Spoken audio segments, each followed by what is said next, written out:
Hello and welcome to a new video. Today we're gonna take a look at Froslass in the Open Great League. And the reason for this is that Gligar is basically everywhere and I kinda want to punish them because honestly, I can't really stand Gligar anymore. It's like literally everywhere. So let's take a look at the team here. It's going to be a very standard team with a very common weakness here, of course, with the fire typing going to be a little bit more tricky for the Registeel as well as the Froslass, but still you can play around it depending on where you're going to encounter it. Also, we're going to have the say swap here of our Sableye, which is going to still have options against most of the Pokemon that are decent against ghost types, which is really nice. Also, here in the back we're going to have our Froslass to punish those say swaps of Gligar, because I feel like this is the most common variant of Gligar, which you see like there are not a lot of ice type Pokemon currently available in the meta that are really decent, so a lot of people are running the say swap of Gligar, and hopefully we're going to encounter quite a few of them today as well.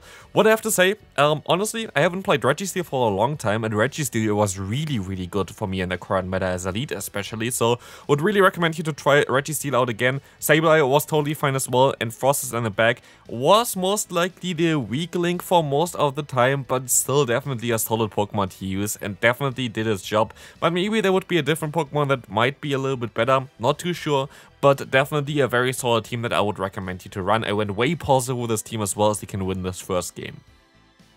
Next opponent, we're going to have here the Clodsire in the lead, which is going to be a little bit of a trickier one for our lead, so we're going to swap out immediately and I'm going to go straight for the foul play.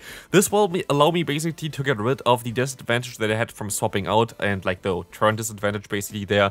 So the opponent goes for their own charge move. It's going to be a Stone Edge, and I think I make a mistake here in this game because I did not go for my charge move yet, but actually I just want to use a shield anyway. Let's see what the opponent going to go for.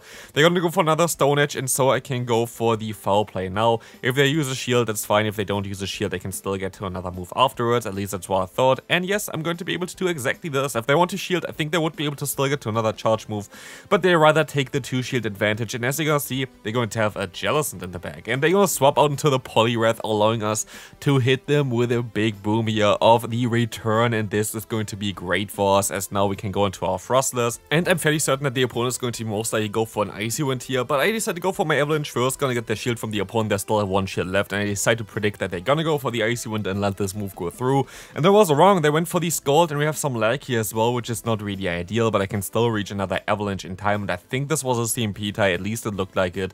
Let's see if it was actually the case. They let this move go through, so we will never know. But now we're going to still have our Registeel here for the opponent's Jellicent in the back, and this should be a fairly decent one for us. As we're gonna see here, the Shadow Ball gonna get shielded by us.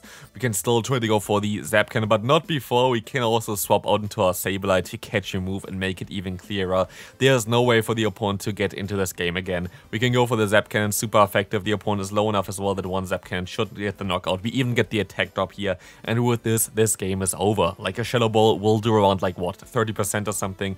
It is not going to do enough damage to even 2-shot us, and so we can just go for the Zap Cannon now, which is going to be amazing as well. This is going to be able to get the knockout, and we can move on to the next game.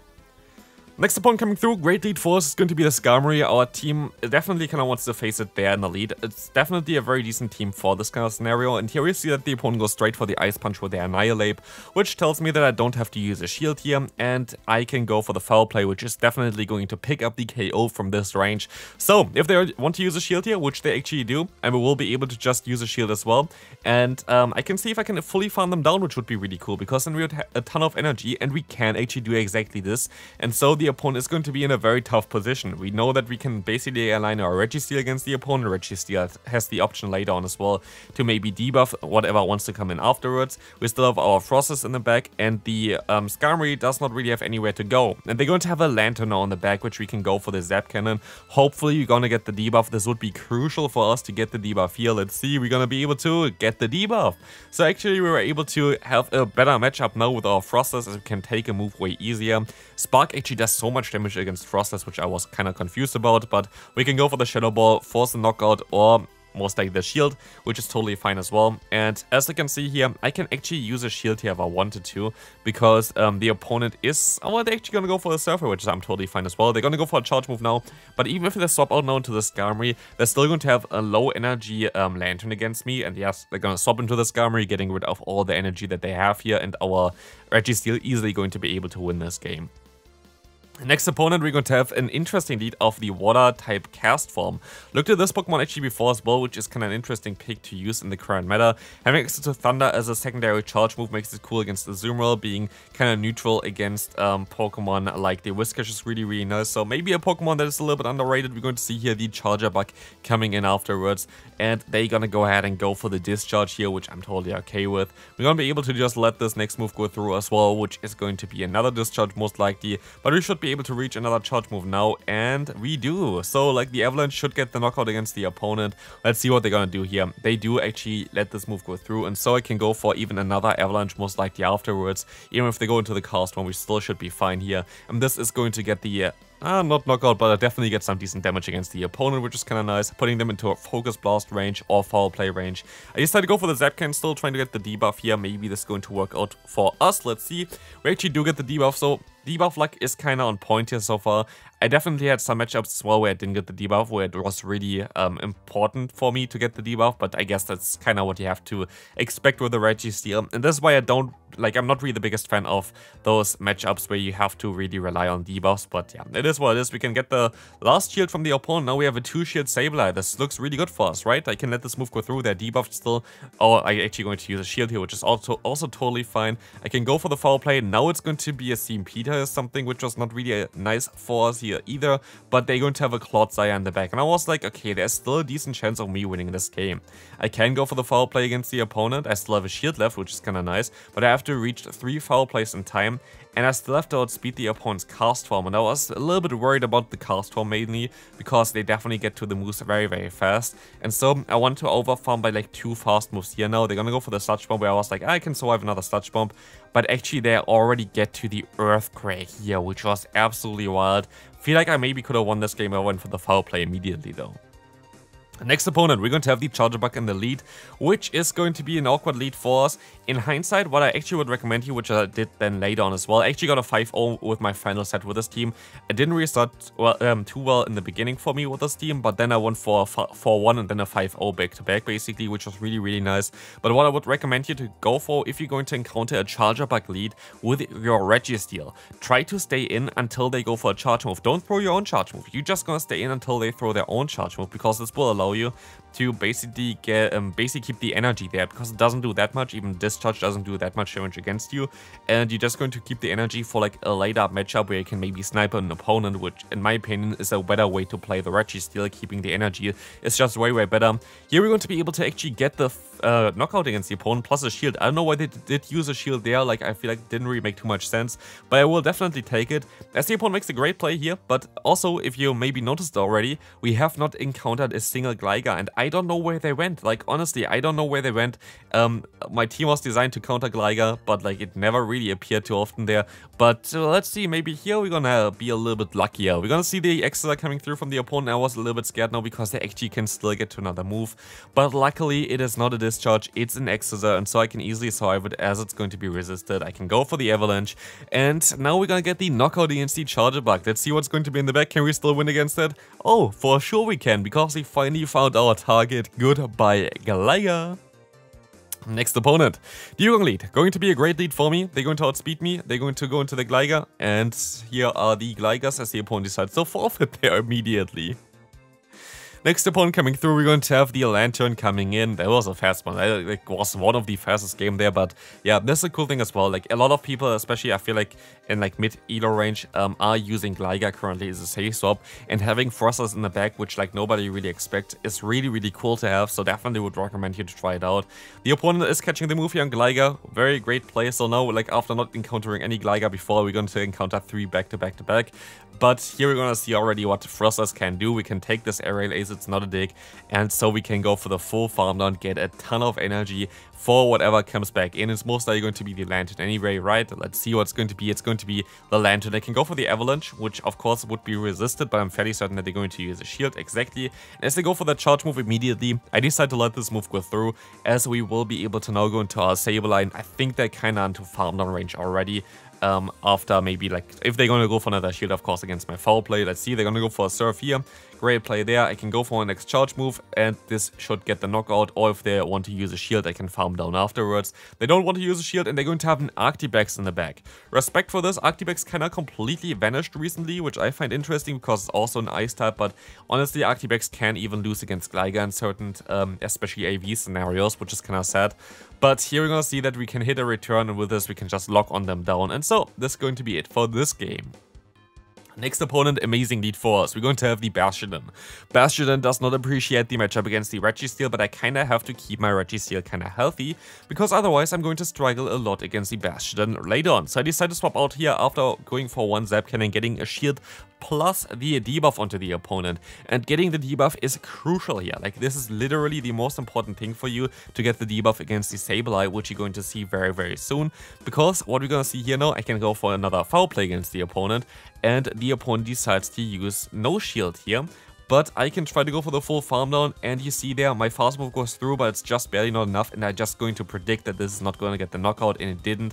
And I actually even get off this foul play. And this foul play is also a little bit important, because a Focus Blast usually does not knock out the Bastion. And now with this foul play, it does, and we're going to encounter the worst possible Pokemon really in the back here, which is going to be the Trevenant, which is going to be able to go for those charge moves against me.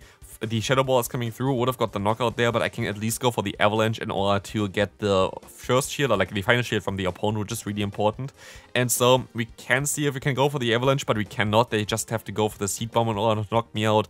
And now it's down basically to the Registeel. Can we get to the Focus Blast in time to knock them out? We can, and so they cannot even go for a Shadow Ball anymore. This Focus Blast should be enough, even though they are Ghost type. And now it's going to be down to Bastion against Registeel, and you know already, thanks to the move that went in before, we don't even have to fear a Flamethrower, and this should be enough to knock them out. Next opponent, second to last game for today, and here I think I actually did what I said I would do as well before. You kind of want to go ahead and just stay in for a little bit and wait until they throw, because now you're going to have a Zap Cannon stored for later on. This can be really, really crucial, and you see here the opponent actually went for a bait, which is kind of funny because it did no damage. But also, this matchup was a little bit wild, because Charger Bug is honestly something that I maybe want to take a look at again, because it looks like so insane in the current meta.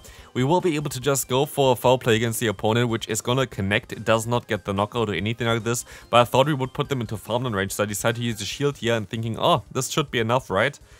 They survive with a 1 HP and still get to another move, and this is really bad for us, because as we're going to see now, I'm 2 shields down. But they're going to have another Gligar in the back, and I was hoping that I would be able to get some damage onto them now, plus a shield. And I think they're going to shield the first one exactly, and I still get another foul play off, which is going to put them better into farmland range for our Froslass, which is going to be amazing. And they're non-shadow, so they're not going to do as much damage with the dig. So we're in a decent spot, and we have to remember that we're going to still have a move stored with our other Pokemon in the back with the Registeel, and they're going to have a Jellicent here, which is going to be amazing for us.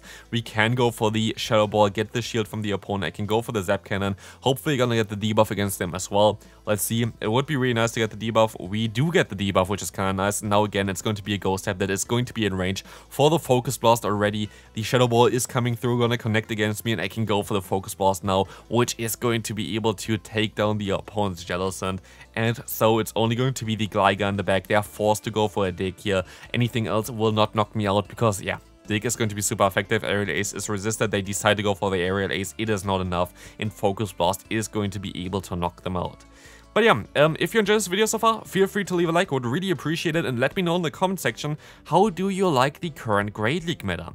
I'm honestly not the biggest fan of it. I have to say, like, I don't really like it. You see me here having great results with this team, by the way, but you'll barely see, like, the teams that don't work on YouTube. Like, there were a lot of teams that didn't work before, so, like, if you're wondering, oh, he doesn't climb that much elo or whatever, because I'll use elo with a lot of teams that just straight up don't work, but those don't really come onto YouTube. I have to say, I'm not really the biggest fan of the Great League meta. I was actually thinking of trying to hit Legend this week or whatever with the extra battles and stuff like this, but I don't think I'm going to be able to do it, because I don't think the Great League meta is currently something that is okay for me and how I play the game currently, because I do YouTube and stuff like this. And yes, I could just run the craziest meta line with Gligar, Lickitung, and like Poliwrath or whatever the entire time, but that's not fun for me, and that's not something that I want to do. So I'm going to try to most likely hit Legend then then in the Hisui Cup if this one going to be better. But yeah, otherwise I'm going to maybe go for Master League or stuff like this, because I'm definitely going to be able to have a little bit of a better time here right now. But I feel like the Great League currently is very RPS heavy, and so I'm not really the biggest fan of it. Here the opponent is going to be in a very tough spot because they have the Poliwrath against our Froslass, and they're kind of forced to go for the Icy Wind the entire time. I know that they want to do this, but I still kind of decide to play it safe and go for the shield. But I feel like the opponent is going to have some issues here with their internet or whatever, because they're still attacking, but they're attacking like only every like second or third turn. And this definitely helped me out quite a bit, so I'm not too sure on how much it really impacted. But of course, they're also going to get a little bit lucky here, which I have to say, because they're going to get the Moonblast debuff 10% chance here. And otherwise, I think 2 Focus Blast would have been enough to knock out the opponent's Carbing from this range, or at least would have been very close. And like this, it's definitely not going to be close, and I'm forced to go for another one and hope that the opponent is going to be in range then for the Froslass, which it definitely would be. They're not going to go for a charge move, and so I can still go for the Avalanche here, which is going to get the knockout. The Poliwrath thankfully didn't get enough energy, and so we're going to be able to win this final game. Went 5-0 for the final set with this team as well, which is really, really cool. So definitely something that does work out quite a bit. It's a very, very simple team, to be fair. But yeah, if you enjoyed this video, feel free to leave a like, subscribe if you haven't already, and I'll see you in the next one. Bye-bye.